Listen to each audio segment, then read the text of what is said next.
Lesquelles de ces équipes d'Afrique vont se qualifier pour l'Amérique? C'est bon pour le Maroc et la Tunisie. Et pour l'Algérie aussi. Ouais, en gros tout le Maghreb quoi. C'est pas encore terminé, c'est sur la dernière journée que tout va vraiment se jouer. Ça va vraiment être très compliqué. Ça va être la guerre. Le Sénégal et la Côte d'Ivoire, ils ont vraiment laissé aucun espoir. Pour eux, on peut dire que c'est bon. Mais c'est pas la même chose pour le Gabon. Rendez-vous en barrage. C'est maintenant l'heure des barrages. Ça va vraiment être un carnage. Il y aura vraiment aucun cadeau entre le Cameroun et l'équipe du Congo. Je pense que c'était vraiment la première fois que j'hésitais à ce point-là à faire une intro ou pas, les gars. Bref, voilà, on se retrouve comme d'habitude pour le bilan de ce rassemblement, de cette trêve internationale, et pas n'importe laquelle. Pas n'importe laquelle, cette dernière journée des qualifications. En phase régulière, on peut dire hors barrage pour la Coupe du Monde dans la zone Afrique. Et on peut dire, les gars, encore une fois, comme d'habitude, dans le football africain, on s'ennuie pas. On s'ennuie tellement pas, les gars, que voilà, regardez à quel point aujourd'hui, je peux vous le dire, le football africain m'inspire, les frères. Le football africain me fait devenir un chanteur, un acteur, un compositeur. Mais bref. Non, vraiment, on a vraiment vu des très beaux matchs. Des équipes qui m'ont vraiment impressionné. Des joueurs qui m'ont... Ah ouais, aujourd'hui, je peux vous le dire, les gars. Il y a un joueur, là, en particulier, pour lequel je suis vraiment content de faire cette vidéo, les gars. Un joueur vraiment qui m'a fait kiffer. Il m'a vendu du rêve sur ce rassemblement. On va en parler, les gars. Mais juste avant de rentrer dans le vif du sujet, les gars, n'hésitez pas à me rejoindre sur Twitch, là, actuellement. On est en live, on est en train de discuter justement de ce rassemblement. On parle un petit peu de football, on parle de football africain, de football européen, mais aussi de sujets, comme d'habitude, hors football, comme tous les soirs à partir de 21h sur Twitch. Bref, maintenant qu'on a dit ça, les gars, on va pouvoir rentrer dans le vif du sujet parce que je peux vous dire qu'il y a des choses à dire. Sur cette trêve internationale africaine, il y a énormément de choses à dire. D'ailleurs, j'ai tellement de choses à dire, les gars, que je peux pas tout dire dans cette vidéo. Parce que là, on va vraiment s'intéresser sur le bilan des meilleures équipes et des pires équipes, des pires joueurs, des meilleurs joueurs. On n'aura pas l'occasion de parler, de se projeter sur les barrages dans cette vidéo parce qu'il y a beaucoup de choses à dire par rapport à ça. Ça sera pour les prochains jours, pour demain ou après-demain, les gars. Donc, abonnez-vous pour pas rater tout ça, comme d'habitude. Sinon, pour commencer, avec pour moi, l'une de mes premières satisfactions en termes d'équipe, avant de parler des joueurs, on va parler des équipes. Et il y a une équipe qui m'a vraiment, je peux dire, énormément satisfait, pour pas dire surpris, c'est cette équipe de Tunisie. J'en ai parlé, les gars. Les progrès qu'ont pu faire les Tunisiens depuis la dernière CAN, c'est colossal, vraiment. C'est monumental. Je pense que c'est l'équipe africaine depuis la dernière CAN qui a le plus progressé, les frères, clairement. À son échelle, avec leur effectif qui est peut-être restreint, qui n'a pas l'effectif, voilà, c'est pas l'effectif du Sénégal, l'effectif du Maroc, même de l'Algérie ou tout ça. Mais malgré ça, les gars, déjà, t'as un effectif qui commence à s'étoffer de plus en plus. Des nouveaux joueurs comme Garbi, comme Sad, comme un Mejbri qui est en train de, j'ai envie de vous dire ça, c'est presque en train de devenir une recrue tellement son niveau, il a absolument rien à voir avec ce qu'on avait pu voir justement sur la dernière CAN, sur la dernière compétition internationale avec la Tunisie. On a vraiment un Hannibal Mejbri qui montre un niveau de plus en plus intéressant, et on l'a vu justement à l'image de son premier but en sélection, qui est pas du tout anodin, son match contre la Namibie, qui est un match tellement symbolique d'ailleurs pour cette équipe tunisienne, cette équipe de Namibie qui a éliminé clairement la Tunisie sur la dernière CAN. La Tunisie qui a perdu contre la Namibie à la dernière CAN 1-0 et qui là bat cette équipe namibienne, cette même équipe namibienne 3-0. Donc quand je vous parle de progression, c'est pas par hasard. C'est absolument pas par hasard, les gars. Après une autre équipe, moi je pense qu'il fait partie des... Comme d'habitude, j'ai envie de vous dire, là c'est devenu un classique, hein. Je pense que c'est l'équipe qui se retrouve le plus dans les meilleures sélections. À chaque fois dans les bilans des trêves internationales africaines, c'est le Sénégal, les gars. Le Sénégal, encore une fois, sans bavure. 2 victoires nettes. Soudan du Sud, Mauritanie. Victoire sur des scores plus ou moins larges, assez larges, les gars. C'est là où c'est fort, les gars. C'est là où les Sénégalais commencent vraiment à être très forts. Victoire 5-0 contre le Soudan du Sud, juste derrière, victoire 4-0 contre cette équipe mauritanienne. Une équipe mauritanienne, les gars, qui est pas du tout facile à jouer, les gars. Et le pire, c'est qu'on a l'impression même sur ces victoires, sans forcer. Vraiment sans forcer. Tu sais que les Sénégalais peuvent faire largement mieux. C'est ça qui est le plus fou, les gars. Avec encore une fois certains joueurs qui sont blessés, certains joueurs qui étaient absents. Malgré ça, ils ont répondu présent. Non, clairement, c'est l'équipe en Afrique qui est la plus en forme. À l'image de la dernière trêve internationale, du dernier rassemblement, où là aussi ils avaient déjà été très bons, bien sûr, surtout avec la victoire contre le Congo. Ça, il n'y a rien à dire là-dessus. Mais voilà, ça continue à performer, ça continue à s'imposer, ça continue à enchaîner les victoires, ça continue à enchaîner surtout les prestations solides. À gagner avec la manière, en fait. C'est là où c'est impressionnant du côté sénégalais. Mais juste derrière, et pour moi, la meilleure équipe de ce rassemblement, c'est une équipe qui, sur les 2 dernières trêves internationales, pour moi, je les ai mis dans les flops. Mais là, clairement, pour moi, c'est la meilleure équipe de cette trêve internationale. C'est clairement la meilleure équipe de cette trêve internationale avec 10 buts en 2 matchs. Je ne sais pas si vous vous rendez compte, les gars. En 2 matchs, ils t'ont mis 2 fois plus de buts que leurs 5 derniers matchs, les gars. Vous vous rendez compte ou pas? Avant cette trêve internationale, la Côte d'Ivoire, c'était 5 buts en 7 matchs. Et là, en 2 matchs, ils t'ont mis 10 buts, les gars. C'est exceptionnel. Vraiment, tu retrouves un vrai visage de cette équipe ivoirienne. Un vrai visage d'une équipe ivoirienne que tu as pu voir à la CAN, que tu as pu voir dans certains matchs amicaux comme contre l'Uruguay. Et surtout, et on va parler bien sûr dans les tops, au niveau des joueurs, avec certains joueurs qui font vraiment beaucoup de bien à cette équipe ivoirienne. Une nouvelle génération qui est en train de pousser, alors que déjà, voilà, tu as certains jeunes joueurs là, qui sont encore présents, qui sont encore en place, mais tu as une nouvelle génération qui sont en train de pousser, c'est là où ça devient intéressant. Mais bon, on reparlera des joueurs plus tard. Avant de parler des joueurs, on va parler maintenant des flops, hein. On a oublié de parler des flops aussi. Et pour commencer, les gars, ça peut vous surprendre, mais je suis obligé de mettre le Maroc dans les flops. Je suis obligé de mettre le Maroc dans les flops, les frères. 2 matchs pas rassurants du tout. Alors ouais, peut-être que le Maroc réalise ce record, j'en ai parlé dans la journée, je vous ai fait cette vidéo sur le fameux record de 16 victoires consécutives. Voilà, c'est très bien, un record exceptionnel, mais à aucun moment ça doit cacher justement les limites dans cette équipe marocaine, les limites offensives surtout, dans l'animation offensive, les limites techniques dans cette équipe du Maroc, c'était vraiment criant. Sur ce rassemblement, les gars, tu galères contre 2 équipes très faibles, très très faibles. Le Bahreïn, juste derrière, tu galères contre le Congo Brazzaville, c'est même pas la RDC. C'est là où c'est vraiment, comme je vous dis, très décevant, les gars, pour moi. J'attends beaucoup plus, on attend beaucoup plus de la part de cette équipe du Maroc, avec les qualités que tu as aujourd'hui, avec certains joueurs que tu as aujourd'hui, avec voilà, les conditions qui sont mises en place, l'effectif que tu as. C'est pas normal de proposer aussi peu face à des équipes faibles comme le Bahreïn, encore une fois comme le Congo. Alors que voilà, quand tu regardes encore une fois le Sénégal, qui affronte la Mauritanie, qui est une équipe plus dangereuse. La Mauritanie, c'est plus fort, bien sûr, autant que le Congo que le Bahreïn, les gars. Ça, c'est clair et net. Et voilà, ça va gagner 4-0, normal, sans forcer. Tu regardes autour de toi, toutes les équipes africaines font des cartons pleins. J'en ai parlé hier dans mon débrief. Tu vois le Nigeria 4-0, Afrique du Sud 3-0, Côte d'Ivoire pareil, 3-0, tout le monde, même la Tunisie 3-0. Et là, tu galères, tu batailles sur des matchs comme ça. C'est là où c'est pas rassurant. C'est là où c'est vraiment pas rassurant. Après, voilà, je pense que il y a un autre vrai flop aussi dans ce rassemblement. Je pense que c'est le plus gros flop d'ailleurs. C'est clairement le Cameroun. C'est clairement le Cameroun. Alors, j'ai envie de vous dire, de toute façon, dans tous les cas, leur match nul contre l'Angola change absolument rien vu qu'ils sont quand même barragistes. Mais le fait qu'ils ne soient pas capables de battre l'Angola.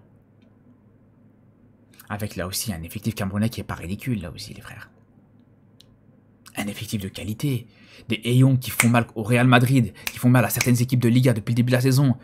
Mbemo, Baleba, Zambanguissa qui explose tout en Italie depuis le début de la saison. Sur la saison dernière aussi, qui fait des très belles choses. Et là, tu vois ce niveau proposé par les Camerounais. Tu vois une équipe de Cameroun incapable de battre l'Angola.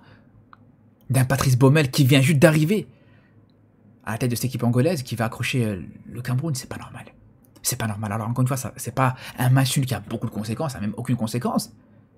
Mais imaginez juste si le Cap-Vert avait perdu. Si le Cap-Vert s'était fait accrocher par les Eswatini. Le regret aurait été énorme. Le regret aurait été tout simplement énorme, les frères.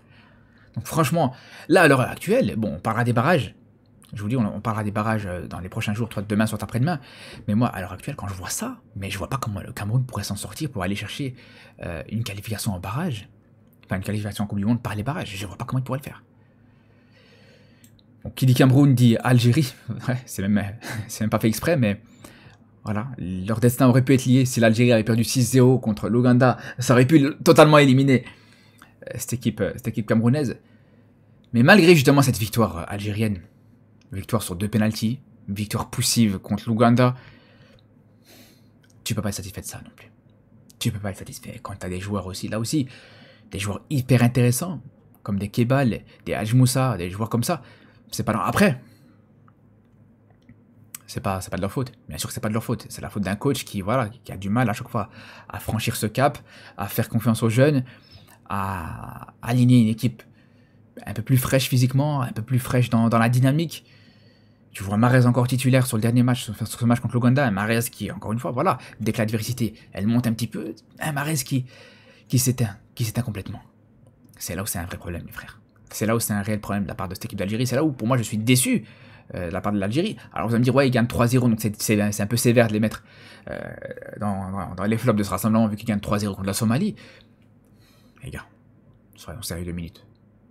Soyons sérieux 2 minutes. La Somalie, 200e équipe au classement FIFA. Tu gagnes 3-0, mais encore heureux. Mais encore heureux. Et là, juste derrière, voilà, une fois que l'adversité elle monte un petit peu contre l'Ouganda, moi je suis désolé, c'était très décevant. Ce match de l'Algérie, c'était très très décevant, les frères. Et juste derrière, en plus, tu t'en sors très bien parce qu'il y a quand même quelques ratés. L'équipe ougandaise qui aurait pu faire encore plus mal à l'Algérie. C'est là où c'est décevant, comme je vous dis. Après, pour ce qui est des joueurs, on va commencer par les tops, par les meilleurs joueurs de ce rassemblement. Alors, c'est rare que je vais faire ça, mais là, je suis obligé de mettre un joueur qui a fait un seul des 2 matchs. Je suis obligé de mettre Aubameyang, les gars. Le quadruplé qui va aller mettre contre la Gambie, les gars. Le quadruplé qui va mettre contre la Gambie, les gars. Un quadruplé, déjà en Afrique, c'est très rare. C'est très très rare. En plus de ça, contre une équipe gambienne qui est pas facile à jouer, qu'ils ont battu 7-0, les Seychelles juste derrière. C'est pas n'importe quoi en face. Le Gabon était vraiment en difficulté dans ce match, défensivement. Ils ont encaissé 3 buts et Aubameyang te qualifie en barrage quasiment à lui tout seul. Vous vous rendez compte de ça ou pas, les gars? C'est là où pour moi c'est tout à fait respectable. C'est là où pour moi, malgré, je vous le dis, malgré le fait qu'il joue pas le match juste derrière parce qu'il était suspendu, parce qu'il prend un carton rouge dans ce match contre la Gambie, moi ça n'empêche pas, les gars. J'ai envie de vous dire une chose, les gars. Vous savez pourquoi ça mérite aussi? Parce que même s'il n'a pas joué ce match contre le dernier match, je crois que c'était contre le Burundi, si je dis pas de bêtises, même s'il joue pas le dernier match du Gabon, malgré ça, il aurait pu partir, retourner à Marseille, préparer les prochains matchs avec Marseille, la Ligue des Champions, tout ça, des grosses échéances qui vont arriver du côté des Marseillais. Il est resté. Il est resté pour soutenir ses coéquipiers, tel un vrai capitaine. Et c'est là où je suis obligé de souligner quelque chose par rapport à Aubameyang, les gars. C'est un joueur, les gars, qui a beau avoir joué dans les meilleures équipes du monde. Il a joué au Barça, à Dortmund, il a joué à Marseille, une des meilleures équipes de France, de Ligue 1, en général. Malgré ça, quand il faut répondre présent pour sa sélection, pour son équipe nationale, il est toujours présent. Et c'est là où pour moi je vous dis, j'ai un respect énorme pour ce joueur. Et je pense qu'il mérite totalement cette place dans les tops, clairement. Alors un autre joueur, souvent décrié, peut-être par moi le premier aussi, je l'ai souvent critiqué. Mais Sadio Mané, on parle de leader, c'était un leader à tous les niveaux. Sur ce rassemblement, il a montré son vrai visage. Sur ce rassemblement, il a montré qu'il n'était pas fini, qu'il n'était pas cramé, qu'il pouvait encore répondre présent, les gars. Parce que pour moi, les gars, ce qu'a proposé Sadio Mané sur ce rassemblement, le but, déjà contre le Soudan du Sud, un but, un penalty provoqué, un penalty qu'il a même la classe de le laisser à Nicolas Jackson pour qu'il reprenne confiance. Juste derrière, doublé, juste derrière contre la Mauritanie. Coup franc exceptionnel contre la Mauritanie. Les gars, vraiment, non, vraiment. Sadio Mané, vraiment, là, clairement, il a fait taire toutes les critiques. On avait certains doutes par rapport à ce qu'il pouvait proposer, voilà. Là, aujourd'hui, les frères, il a gagné du crédit. Parce que la Mauritanie, encore une fois, les gars, c'est pas l'adversaire... attention, hein, je dis pas que c'est le Brésil, que c'est l'Angleterre, mais voilà, c'est pas un adversaire facile à jouer, c'est pas un adversaire facile à manœuvrer. Et c'est là où je vous dis, voilà, tu mets un doublé contre la Mauritanie, c'est pas facile. Hein. Il y a quelques temps d'ici, même un Sadio Mané Prime, il galérait contre la Mauritanie, les frères, faut pas oublier. Hein. Donc c'est pour ça que c'est important à souligner et à féliciter par rapport à ça. Je vous parlais justement du joueur qui m'a surpris, impressionné, qui m'a vraiment choqué sur ce rassemblement. Avant de le dire, dites-moi dans les commentaires si vous avez trouvé, les gars.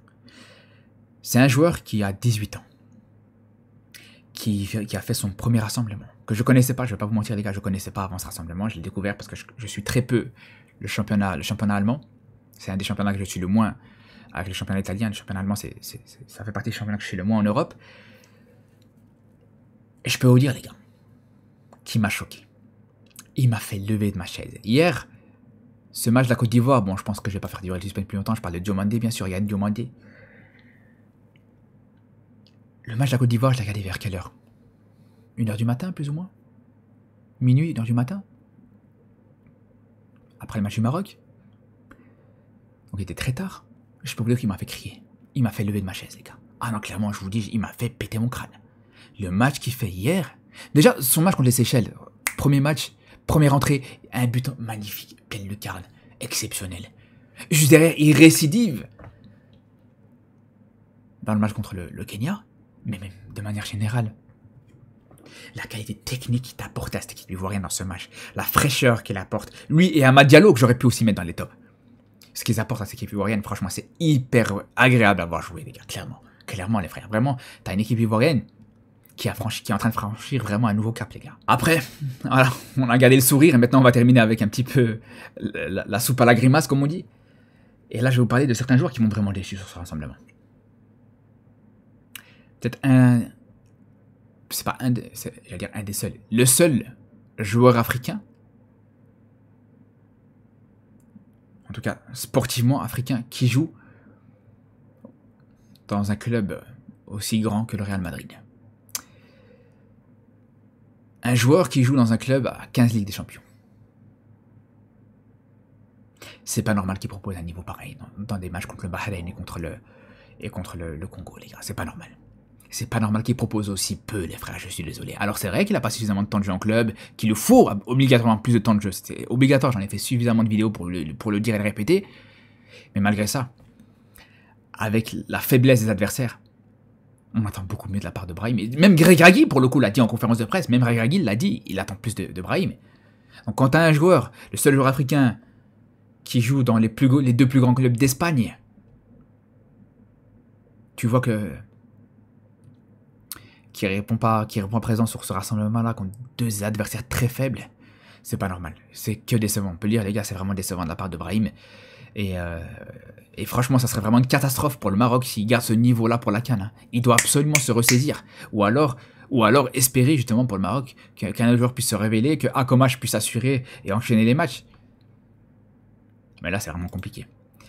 Et voilà, encore une fois, les frères, je vous parle pas forcément des pires joueurs. C'est vraiment les flops, c'est les déceptions. On va pas, sinon c'est facile de prendre un joueur de la Gambie ou de la Mauritanie et dire ah lui il était nul. Non, c'est pas le but. Le but c'est de parler des flops, les gars, des flops des équipes, des équipes et des joueurs pour le coup qui ont déçu. Et là, Brahim a déçu, tout comme Baleba. Alors Baleba, les frères, ceux qui suivent mes débriefs sur le football camerounais, sur l'équipe du Cameroun, vous savez bien à quel point je sens très souvent Baleba. C'est un joueur vraiment que je kiffe énormément. Mais le problème c'est que déjà sa saison elle est compliquée en club.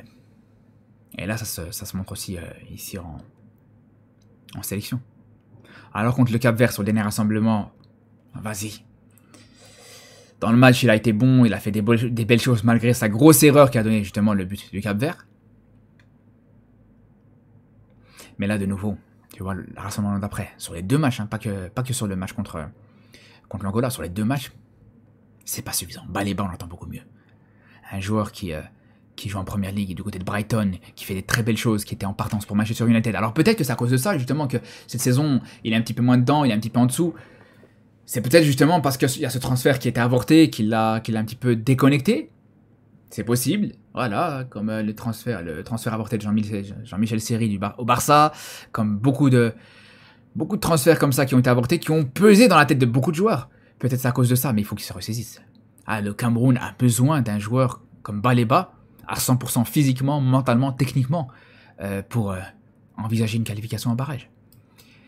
Et pour terminer, un autre joueur, les gars, aussi, qui déçoit. On aurait pu citer Mahrez par rapport à son match contre l'Ouganda, par exemple, ou voilà. Mais Bounedjah, les frères. Bounedjah, c'est pas normal que contre la Somalie, ils soient incapables de marquer un but. Je suis désolé, les frères. C'est pas normal de voir que Amoura, 1m50, Amoura, avec sa petite taille, soit capable de mettre un but de la tête contre la Somalie et Bounedjah n'en soit pas capable. Et pourtant, il en a reçu des centres. Et il en a reçu, les gars. Donc c'est là où je vous dis, c'est pas normal. T'as des très bons latéraux le nom ne me revient plus, le latéral droit, qui est le latéral droit algérien Belgali, voilà, qui a débuté sur ce rassemblement, et Adjam sur le côté gauche. Des bons latéraux qui t'apportent des centres, des coups de pied arrêtés aussi qui t'apportent des centres intéressants, et plusieurs fois, voilà, il est sur les ballons, mais il n'arrive pas à s'imposer à mettre une tête suffisamment dangereuse pour inquiéter les gardiens adverses, moi je vous dis, je suis désolé, c'est là où on voit que c'est plus normal. Moi je vous dis les gars, aujourd'hui, c'est plus envisageable de mettre Bounedjah quand t'as un Gouiri, même si voilà, maintenant il est blessé. Voilà, on espère qu'il va se rétablir très vite et qu'il sera présent pour le prochain rassemblement. Mais quand t'as un Gouiri qui est présent, un mec qui joue à l'OM, il fait la Ligue des Champions, il te fait des matchs comme ça, et tu le mets encore sur le banc dans des matchs aussi importants que ça, c'est pas normal les gars. C'est là où je vous dis, c'est pas normal.